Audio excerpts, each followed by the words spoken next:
આપણને ને બીજાના થાળીનો લાડુ બહુ સારો લાગે, અને પછી એને લાગે એ બધું ઠીક છે, પણ આપણે ટિપ્પણીઓ બહુ કરીએ એના. મેં વાત એટલા માટે હું કરી રહ્યો છું કે જ્યારે કોઈક સંત હોય, કોઈ હરિભગત હોય, એ કોઈક વાત કરે, એ વખતે આપણને એવું ના થવું જોઈએ કે આજે બધા દોષ બતાડે છે ને, એ દોષ ઉર્વિસમાં છે, તો પેલા ભરતભાઈમાં છે. જોવાનું આપણી અંદર છે કે આ ભૂલ મને પડે છે તો મારે કાઢવાની છે. મારે સાધના કલા કરવાની છે, માથાનો ભાર નથી.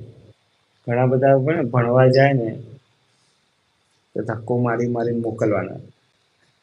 પરાણે રિક્ષા વાળો આવે ને પાછલા રૂમમાં જતો રહે પેલો, ત્યાંથી આમ પકડીને લાવે. પરાણે આમ પેલા જાળી ના છોડે, કશું આમ એવું પકડી લે. અને રોજ જ આ કાર્યક્રમ ચાલતો હોય. હા, અને પકડીને પછી એને પરાણે મોકલે. પછી એ સાયન્ટિસ્ટ થતો હશે.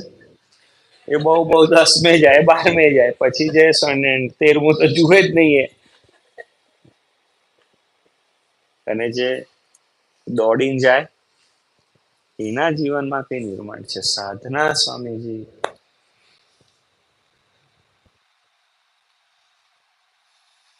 કલા છે, માથાનો ભાર નથી, પરાણે કરવાની વસ્તુ નથી. મજા આવી જોઈએ, મોજ આવી જોઈએ.